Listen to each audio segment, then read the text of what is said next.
listening to the No Labels, No Limits podcast with best-selling author Sarah Box, where you get the inside scoop on the steps action takers and decision makers take to align their purpose to their principles and achieve their goals in business and life. We focus on the mantra, no labels, no limits, no excuses. And now, without further ado, please welcome your commanding coach with plenty of chutzpah and heart, Sarah Box. Hey there, let me share something with you that today's guest has shared with me. And that is that for most of her life, she had no idea how to be a woman. Now, when you meet her, you might scratch your head and think, what? She's all of that and more. Well, let me tell you a little bit about our guest today. And I'm Sarah, your host of the No Labels, No Limits podcast. And I'm super happy to have you back this week for a podcast all about shedding limiting labels and beliefs so that we can live true to who we were created to be. So our guest this week is Rima Bonario. And Dr. Rima Bonario is a dream weaver, soul coach, and wild heart healer who draws from a culmination of 30 years of her own evolution to help women experience personal wholeness, relationship harmony, and material abundance in their lives. Let's pause and just take in all of that wealth of information and experience that we get to draw on today. Rima specializes in the arena of personal sovereignty and the challenge many women face in maintaining a healthy balance between caring for others and caring for themselves. I'm super interested in that because I know my teeter-totter has gotten out of whack on that. And Rima's doctoral work in transformational psychology informs her coaching, workshops, online courses, and her guided tours to historically sacred places, as well as supports the women she works with to shed their fears, embody their feminine power, and manifest their deepest dreams. So our podcast probably should be a couple hours long to cover everything we could talk about with Rima. But we'll move on from there and just dive in. So let me formally welcome Rima to the podcast today. Welcome, Rima. Thank you so much. I'm so delighted to be here. Well, I want to ask you a starting question, and then we'll come back and talk about all the other types of things that you can talk about. But what led you into your work in the realm of sacred feminine sovereignty? Can you just define what it is and then how you got from A to B? Sure. So when we think about sovereignty, we really think about people who are free from outside influence and able to make their own decisions and be in charge of their own lives, if you will. And it's thought of as a state of self-governance, right? Where we're the one governing ourselves. And why is it all about sacred feminine sovereignty, right? So that is more about understanding sovereignty from the perspective of there's something sacred about each human on the planet. And there's something specifically sacred about the way the feminine expresses, feminine archetypal energy expresses through us, particularly as women, and particularly at this time on the planet, where there's so much happening that we really need a bigger dose of the feminine perspective, and more than just our perspective, really the archetypal energy of the feminine. And it happens through us. It happens when we decide as women that we're going to step into our own sovereignty, and that's what makes it available here on the planet. I want to go back to the quote that I led off with, where you talked about not knowing really what it meant to be a woman, or having no idea how that was. What does that mean, and how did you learn that? Yeah, so I grew up in a family where there was a primary focus on my father. He was the center of the family. And my mom didn't have a very empowered role. And so I learned at an early age, if I was going to be where all the action was, I was going to be hanging out with my dad. And that led me to grow up very much like a tomboy. And so I had an energy signature that was very masculine. In other words, I was always running around doing things and go up to stuff. And I didn't understand what it meant to have feminine energy because there wasn't strong feminine presence in my house. And when I looked out into the world, I didn't have models. There weren't models of feminine power that were being displayed. What I was seeing was the front edge, leading edge, especially early on in first wave feminism, of women wanting to step more into their power. But in order to do that, they were mimicking masculine power patterns. And so that's what I learned to do. I learned to be a go-getter and tough, and make it happen, very driven. And it didn't matter how much I tried to make myself look typically feminine on the outside, somebody else's idea of feminine, but my inner energy just continued to read masculine. And that caused me all kinds of problems in life. It caused trouble in my early marriage, and it showed up again in my second marriage. And that was when I said, okay, I'm going to need to look at this and make some adjustments. So how did you start making those adjustments? First of all, I want to acknowledge, I totally understand what you're saying and can relate to it, because that whole piece of how do you get attention typically is from that go-getter perspective, right?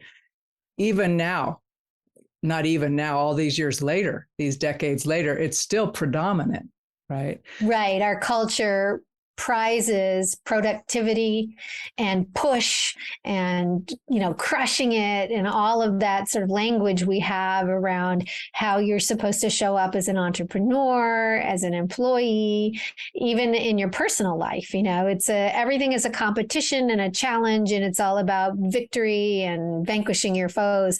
That's a really potent masculine form of energy. And we need our warrior spirit. I mean, of course, we want to have that as part of who we are. I've just learned that for myself and for most women that live inside of a female body, running the energy of challenge through our system day in, day out, hour after hour, just leads to complete burnout. And we have to be able to do something different, not just for our physical health, but for the health of ourselves as a family, as a human family, and our planet. Because that type of energy is getting to the end of its usefulness as an extreme, and it really needs to come into more balance. And so for me, part of it was learning that I had a whole repertoire of superpowers that lived inside my body that are aspects of my power that I was just unfamiliar with. I didn't understand how stillness could be powerful, and how the opportunity to be in flow and to align and to be magnetic in how I worked, so that I drew things to me rather than ran around chasing things. And that was a big change in the way that I began to do my work in the world. And I studied with some very amazing teachers. I learned powerful energy practices and visualizations to help me tap into these forms of energy. And then I began to change how I organized my day-to-day life, so that I was focusing on getting more of my feminine essence to appear in my behaviors. So let's talk about the different aspects of the sacred feminine a little more specifically, because you just, in that, when you were talking, I know you named a couple of them, probably not all of them. So what are they? And then what are the unique challenges that you find we as women face when we're trying to grow relationship with those parts of ourselves? Mm-hmm. One of the big ones is the energy of surrender. The feminine knows how to surrender. And we think of surrender sometimes through that masculine lens of meaning defeat. If you surrender, you're surrendering to something outside of yourself. But this is a different form of surrender. It's actually the energetic experience of allowing yourself to be completely at rest and to put down the fight, to let go of the challenge, to drop the challenge out of your system, and to be in this really juicy place that appears of that sensual space of just allowing what is coming to come to you. And it doesn't mean that we don't have discernment. We need to be in a safe environment to surrender, to be really deeply surrendered. And it's particularly meaningful for women who want to be in their sexual sovereignty. We have sometimes a lot of challenges. That was actually one of the big drivers for me to get into this work, was that my husband and I had a great partnership. We were great co-parents. We built a lot of beautiful things together, but we kept bumping up against these unknown challenges in our intimate life. And part of that was because I kept bringing my challenge masculine energy into the bed with me, and that didn't work out so well. And so I needed to learn how to access the softer side of me, the more receptive energy, the magnetic energy. And then I also have access now to the more active, chaotic, wild feminine that is so creative and so enlivening, that sense of being really alive inside of my own skin. Sometimes when people think of the passive feminine traits of the stillness and the receptivity and surrender, it means that somehow there's like a drop in energy. And it isn't that way at all for me. I mean, there's a kind of energy inside of that stillness that's so potent, but there's this other kind of energy as well that's very active and dynamic. It's just that it's comes from more of a creative essence. I like to think of that part of me as the dancer part of me, whereas this surrendered one is like this sort of nourishing, nurturing side of me. And then I have two masculine energies that I like to play with, an active and a passive masculine energy that I play with. But I've learned that my life works better when my masculine energy is following the feminine energy's lead. How do you know when that's happening? Like, when you're, let's say it's not working, right? What signals to you that, okay, I'm out of whack, I've got something kind of misaligned here? Well, and now it's very easy for me to notice it. I feel grumpy. I will use the word crunchy. I feel crunchy. I have, and it's so much easier for me to feel annoyed. I will feel tired.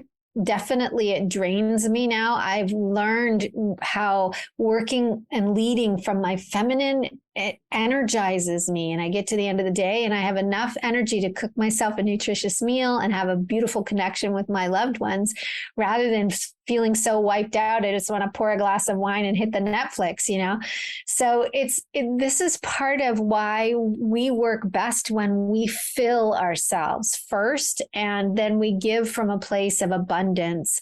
And so I can tell when I'm starting to feel like there's not enough of stuff going, there's not enough time, there's not enough money, there's not enough love. There's and all the little stories start about how if so-and-so would just do this or do that, and then things would be better. That's a clear dead giveaway for me I've fallen into. I'm crunchy. That's right. My daughter will sometimes say salty. Mama, you're salty today. I know. I have words like that for me too, like going, hello, who showed up here today? You're a little bit on the, I call it cranky pated. I pulled that but it's like, you just know things are not where they should be. Yeah. Right? My best self just is not showing up at the moment. Usually because of what you said, too much push and not enough allow. Mm-hmm. But even getting that bit of kind of groundedness it's not like a click your fingers and all of a sudden you're crystal clear on it. So that's why I'm so curious about the process and how you evolved into that. Well, it becomes a daily practice, because the thing is, we can't wait till we need it and think we're going to have the creative capacity to suddenly pull out of our pocket the exact thing that's going to make it happen for us. If we haven't developed a practice to where we know how to use these tools and we use them in good times and bad and on neutral days, then we're not going to be as likely to be successful in shifting our energy when we really need it. Ideally, what you're doing is you're creating a kind of an energetic and spiritual and emotional muscle memory, so that you have a for me anyway, I have a daily practice now of things I do to nourish and nurture myself.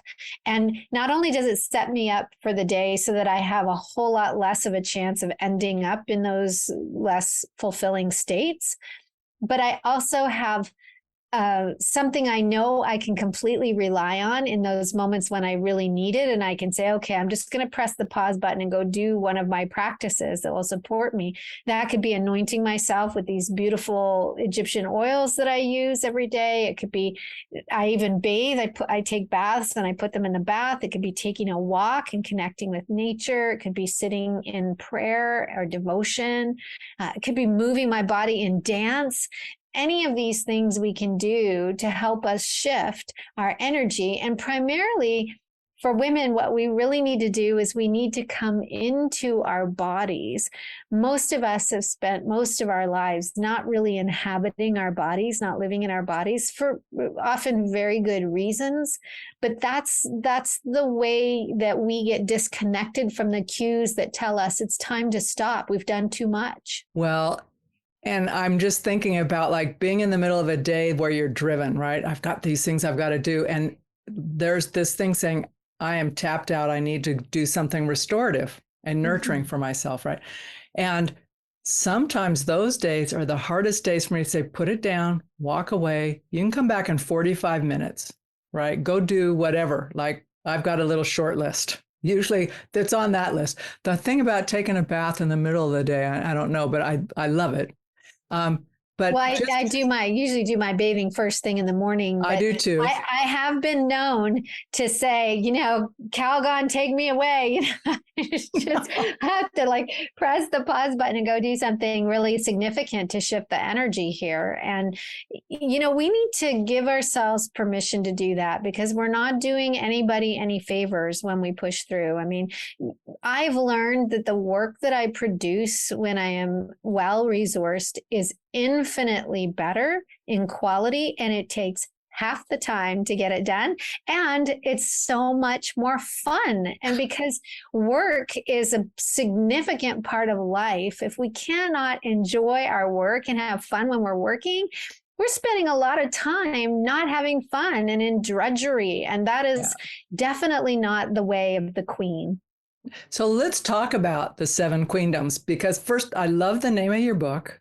And I'm just going to repeat it. It's the 7 queendoms, a soul map for embodying sacred feminine sovereignty. So when did you decide to write it? And then will you talk us through like the book a bit and what you're hoping we as readers take from it? I was teaching on this topic. I started back in 2017, 2018, and I was really at that time focused on this idea of sovereignty. What was it going to take for us to really step into our sovereignty? And as I was looking at that for myself and for others, I came across, basically broke it out into these 7 different areas that I wanted to feel more sovereign. I wanted to have more physical sovereignty, more sexual sovereignty, more sovereignty over my energy body and how I run my energy. That was a whole new world for me. And I really wanted to become masterful there. I wanted sovereignty over my emotions and my emotional life. So I wasn't always, I came out of an Italian family. So I was a hot-headed Italian and you never might know what might happen. And so I needed more sovereignty there. I wanted sovereignty over how I expressed myself in the world, in my work world, and my passions and what I was showing up to do on the planet. I wanted sovereignty in my mental life, over my thoughts and the way that I saw the world and the things that I believed in my belief systems. And finally, I wanted some sense of spiritual sovereignty, that I could connect deeply into the core of my being and touch that aspect of me that is connected to the divine. And so I didn't have to rely on things outside of me. It's fine to use different kinds of spiritual structures and even what our faith traditions, whatever we might have been born into in our religious beliefs. But there's something deeper that we can all connect with that's inside. And so that's how this sort of idea of the 7 different queendoms arrived. And I was teaching this work with my students online. And after moving here to Las Vegas, I left my community in the Kansas City area. So I moved everything online. And it just so happened that that was the perfect thing because the pandemic hit and everybody was doing their learning online. And so that's how things really started to get fun and juicy. And because we were in the pandemic, I thought, well, there's probably never going to be a better time to write a book. And now that I'm not running around going places. So I wrote the book and it came out in March of 2021. And it's served as a really beautiful foundation now for all the things that I do with my students. What feedback have you received from folks who've read it, students or not? Like, is there a primary where people are just going, okay, this section spoke to me so much? That's such a great question. When I first conceived the book, I thought, well, I'm just going to give the 7 queendoms. It's just going to be a how-to thing, and it'll be, filled with this information. And as I was writing it, I realized that I was going to have to tell my personal story, and I was going to have to talk about each of these queens and the way they showed up for me, and really why I'm on this journey to begin with. So the whole front section of the book, really, it's got 4 sections. The first section is all about the experience I had growing up that we've been chatting about here. And it's been interesting to hear from people that they relate to these same experiences of the sort of very strong fatherly kind of archetypal energy, whether it was in their house or outside of their house, and this need to find our footing, as women and find our power. So that's been kind of cool. But then once you get into the actual queens themselves, that part of the book is really powerful because it's got exercises and questions and different kinds of practices you can do. And what I hear from people is that they've found those to be really life-changing, and that they keep the book out because stuff will happen and they think, wow, I've read something about this in that book, and there's a practice in there I can use, and they'll go grab it and look it up, and it becomes a really potent resource so that it's not something you just read and then forget about. It's actually something that becomes a lived experience. It's a companion. Yeah, it is a guidebook. Yep. Yeah. Mm-hmm. So, we were chatting a little bit before we hit record, and you shared something which totally, from my perspective, goes right into this, celebrating self, the feminine, all of that. But you did something pretty cool and unique this past weekend, and I'm wondering if you would share that with our audience. Sure. Yes. So I had my 55th birthday on Friday, and I had decided several weeks before that I wanted to have a birthday party, that I was going to throw myself a birthday party. And as I said, we've been here in the Las Vegas area for just over 4 years. And 2 of those years we were in the pandemic. And the first year I was really just finding my footing. So I had not had much of a chance to build community here. And it's been one of the areas of my life that I'm working on, where I'm really desiring more in-person community here locally. So I had the thought, well, I'm just going to invite all these people that I've met once or twice and run across, and thought, wow, this is a cool person. I'd like to get to know them more, but haven't really had the time to do that, to come out for the party. And it was so fun because we filled the house with all these wonderful people. And I was so blessed to get the feedback from everybody. Wow, you have some amazing friends. And I said, yes, they're all amazing people. I'm looking forward to getting to know them more. And so when we did the cake, I had the opportunity to just give them all a moment of thanks for saying yes to the invitation to come out, and for being with me in taking this time to celebrate myself, because it has been years in the making to get to the point of feeling comfortable with the idea of I get to celebrate me, and I can do that in big fashion, and having this wonderful party. And I don't have to wait for somebody else to come along and do that for me. I don't have to ask my husband, will you make a party for me? Or what are you going to do to make my birthday special? I get to feel completely empowered to create whatever it is that I want for myself, and then enroll him and whoever else might be wanting to do that and joining me in the celebration. And it's such a powerful place to live from when we feel this sense of agency that we can create and manifest the things that we desire in life. I think about you doing that. I mean, it just lights me up to think about that. I'm going, okay, man, that's a gutsy gal. Because it's fun, and it's fun to go to those kind of parties where people are just having fun and they're curious and they invite interesting people with no attachment necessarily to how people have to be or show up. But I also think about what that demonstrates to the people who were there about what's possible for them. And I think about when we live true to us, if we all celebrated ourselves with less worry about what other people think of us, we'd have a lot more fun. Yeah, I completely agree. And every day we have the opportunity to inspire people and to be an example or a model of what's possible if we choose that. And that's really, I think, how we lift up humanity and lift all of us up. There's so much happening in the world right now.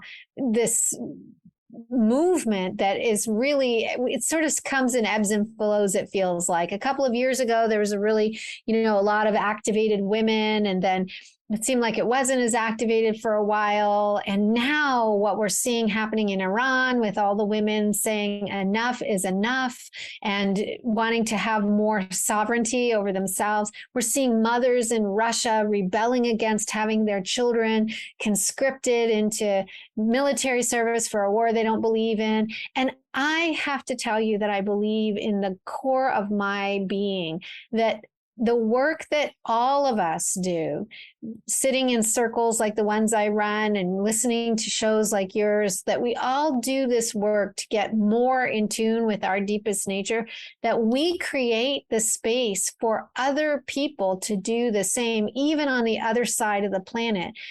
Quantum physics is telling us that reality is nothing but overlapping energy fields. And so when we change ourselves, the whole enchilada changes too. And it's really remarkable to see what's happening. That's true. And I just think about that story about, the ant trying to cross the string and how far it is. And yet, if you bring the ends of the string together, right, it's always right there, right? But I make the string really difficult. It's like, just bring it together. So, but I celebrate you celebrating your birthday. And I did want to ask you, do you think the shift that you're seeing with women around the world is transitory or permanent? Because as you said, the ebbing and flowing, I'm just curious what your sense is about it from your continuing to review it. In my research, one of the things that has been very helpful to me is looking at cycles of deep time. And so this is a little bit of an esoteric topic, but we know that we have a solar year, right? We track that 365-day rotation that it takes the Earth to go all the way around the sun. But our sun is a star that's moving, and that star is moving in its own spiral. And as it's spiraling, it's also going around the center of our galaxy, and it takes billions of years to go all the way around the galaxy, but it takes about 24,000 years to do one spiral as we're moving around the galaxy center. And we call this the precession of the equinoxes, because as the Earth changes position, the sun in the solar system, our planet tilts from one side to the other. And it takes about 24 to 26,000 years for this rotation to happen. So this is sort of geeky, sciencey stuff. You can look it up. It's taught in your 7th grade science textbook. All of this is there. The esoteric part is that a lot of the masters and sages that have passed on oral traditions for thousands of years say that the position that we have in relationship to the center of the galaxy causes different outcomes on planet Earth. So the closer we are to the center of the galaxy, the more access we have to higher levels of consciousness. And during the period when we're a little bit farther from the center of the galaxy, we go into this sort of forgetting time where we forget our essence, we forget our magnificence, we forget who we are as a people. and we go into these sort of darker ages. And it just so happens we are in the path of coming out of some of this time of deep forgetting. And we're moving into a time where the energy of the feminine, which is sorely needed, is what is the call of the day. It is what is needed. And so while we may have fits and starts along that path as we're moving closer into this time of more wakefulness, we will eventually do what's needed to create more consciousness on the planet. And really, for me, that's about bringing us into a greater sense of balance so that we have all of our masculine energy to get out there and do a lot of amazing, incredible things. But we also have access to our feminine energy that lets us be, that we can understand the value of being. And we move from the center out. We move from being first. So all that doing energy is guided by something more focused and more functional than what we've been doing right now. So I think it's a permanent change in that longer cyclical cycle. So, permanent as far as our lifetime goes, we might not even see the fullness of it come online before we move on to whatever's next, because we're just at the beginning of these. There's sort of like 2,000-year pockets of time that are themed out. So.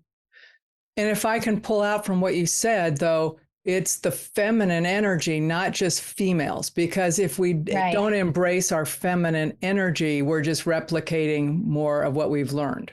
True. And it's not, so there's gender. That's whether you decide if you are, what we call a man or a woman. Then there's sex, right? Like your actual sex, your physical sex, which, we know that gender is sort of made up. There's a lot of fluidity there. There's actually some cultures that had as many as 5 genders, including very masculine men or slightly more feminine men, people who feel very neutral about their gender, more masculine women and more feminine women. So they have that full spectrum. And then what I'm talking about is archetypal energy of the feminine and the masculine. And every one of us has both masculine energy, that's this very sort of outward focused, challenging, heroic energy, and the feminine energy that's more of a draw inward, that's more of a receptive and magnetic kind of an energy. And how much we express each of those energies really depends on what our tendencies are in our personality, but also it depends on the conditioning that we've had growing up. Where I grew up, I didn't see a lot of respect for feminine principles. So I just was like, okay, none of that for me. And if you grow up in a house that's more matriarchal, for example, you might have a sense of a really deep connection to your feminine power, and you might not have much access to your masculine power. So we want to have both of these skill sets online and available. Thank you for that. So I asked, and you indicated that if folks want to take a quiz on your website, that they're going to get something that will help them learn more about themselves, correct? Can you share that? Yeah. So on the website, right on the front page of rimabonario.com, you can find the Queen's Quiz, and it'll ask you a series of questions, just noting what you're more attracted to and the different choices that are available, what seems more like you. And when you get to the end of the quiz, you can type in your email address, and we will send you an archetype kit for that particular queen that will let you dive in more deeply into exploring that particular queen. And we'll just email it directly to you, and you can get a chance to play around with some of the energies of those queens. And I have all 7 available on my website, or you can, of course, purchase the book. There's a fair amount of information in the book as well. And I say that while it's nice to kind of know what you're most attracted to in terms of the queens, it's very helpful to also go through and see which of those queens you dislike, which is the one that you disown, that you don't really want. No, I don't really like that one. Or that one, I don't have much of that in my life. She's the one you really want to start to develop a relationship with, because again, it's this idea of we need to have sovereignty in all of these domains and all of these queendoms. Thank you so much. Is that the best way for people to connect with you, just to go to your website, or are there other places that people typically reach out to you or follow you on? You can find me on Facebook. I have a business website, or I think what they call it is a business page that you can find me there. I'm on LinkedIn as well. I am on Instagram, not as much as these other two places, but do connect with me there. And I have also a way for you to email me off the website. And I'm the only Rima Bonario that I know of in the world, so I'm pretty easy to find.